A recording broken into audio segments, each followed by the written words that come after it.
The fourth method of impeachment is impeachment by contradiction. If we look at these two examples, we would understand what we mean by this impeachment by contradiction. Suppose Jerry is on trial for burglary, and Sam testifies for the prosecution. He states, "I saw Jerry break into my neighbor's house." After that, the defense would offer Bill to testify. Bill states, "I saw Tom break into the house." So we know Bill's testimony contradicts Sam's testimony, because Sam says he saw Jerry break into the house, but Bill says he saw Tom break into the house. So we know this testimony would contradict this Sam's testimony. So by offering Bill's testimony, that is one example. That is a good example to demonstrate what we mean by this impeachment by contradiction. This is probably the most direct, straightforward way to show this impeachment by contradiction. We could also look at this second example. That would also be a very good example to demonstrate what we mean by this impeachment by contradiction. Suppose Jerry is on trial for robbery. The prosecution claims on July 5th at 3 p.m., Jerry robbed a jewelry store in New York City. And Sam testifies as Jerry's alibi witness. And Sam says on July 5th at 3 p.m., Jerry was with me at my home watching TV. So in this case, Sam is providing this alibi for Jerry, claiming at the time of the crime, Jerry actually was with him watching TV at his home. And then the prosecution offers Bill to testify. Bill testifies on July 5th at 3 p.m. I saw Sam in Washington, D.C. So this testimony would also contradict Sam's testimony, because Sam claims he was with Jerry at this time of the crime in New York City, but the prosecution's witness actually contradict that by testifying at that time when Sam said he was with Jerry in New York City. He actually saw him in Washington, D.C. So, of course, Sam could not be possible. At the same time, he was in New York City and also in Washington, D.C. So this prosecution's witness, that is Bill's testimony, would contradict what Sam testified. So this is another example to demonstrate what we mean by this impeachment by contradiction. The last impeachment method is impeachment by untruthful character. Of all this impeachment method, this impeachment by untruthful character probably is the most complicated one.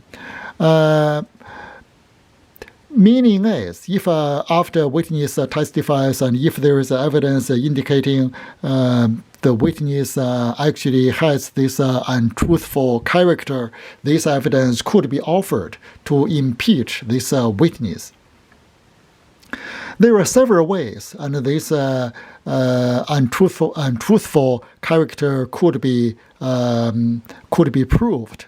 Of course, this party may offer reputation and opinion evidence regarding the witness' untruthful character.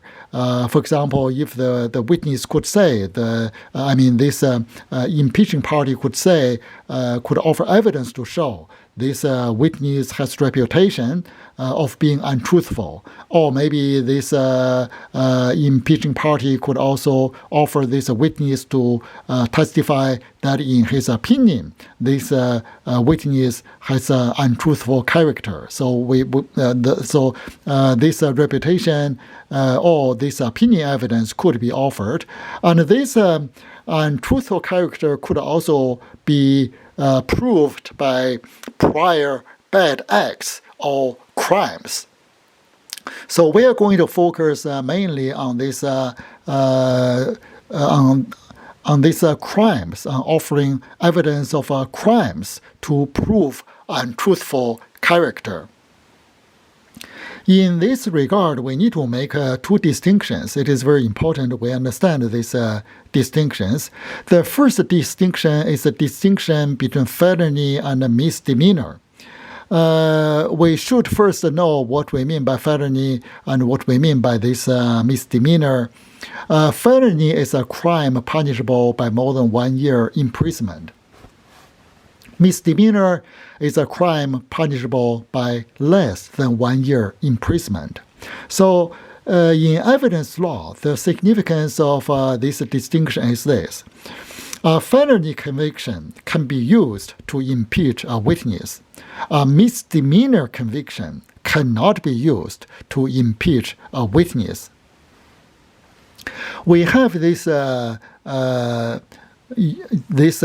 rule that permits the use of a felony conviction as impeachment evidence. This actually comes from this traditionally, if we go back to this common law, and then if a person has a felony conviction, the person is incompetent to testify. But now, of course, we abolish this old competence rule, but now we permit this felony conviction to be used to impeach a witness. So that is where this rule actually comes from. But a misdemeanor conviction cannot be used to impeach a witness. If we look at this two simple examples, we should understand this point.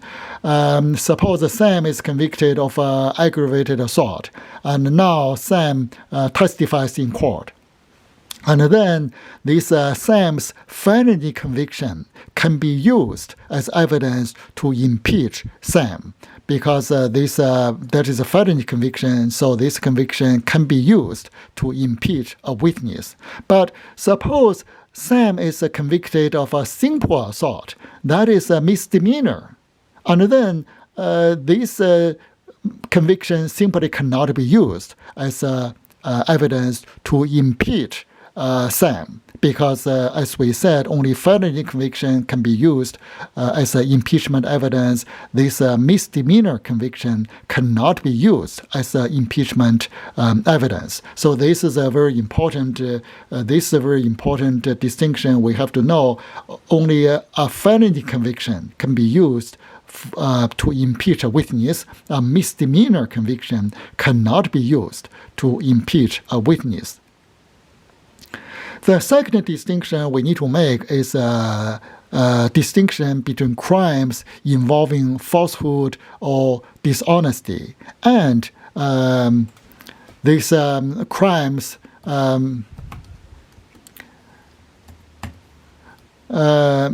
involving no falsehood or dishonesty. This is a very important distinction we need to make. The significance of this distinction is this. If a crime involves falsehood or dishonesty, and then it would be admissible as impeachment evidence, regardless whether it is a felony or misdemeanor. So to relate back to what we just discussed, only felony conviction can be used as impeachment evidence, and misdemeanor conviction cannot be used as impeachment evidence. But that is, we are talking about these crimes not involving falsehood or dishonesty. If we have a crime involving falsehood or dishonesty, then we can disregard this distinction between felony and misdemeanor. If a crime involves falsehood or dishonesty, it would be admissible as impeachment evidence regardless whether it is a felony or misdemeanor. This is a very important point for us to remember. What do we mean by crimes involving falsehood or dishonesty? For example, we have this perjury. If a person is convicted of a perjury, and then this perjury conviction can be used to impeach this witness, regardless whether this conviction is a felony or misdemeanor, because this perjury is a crime involving falsehood or dishonesty. And then in this category, we also have this larceny by false pretenses. Larceny by false pretenses is not just like a regular theft. If it is a regular theft, if someone just stole something from another person's bag, that is ordinary theft. That is not a crime involving falsehood or dishonesty.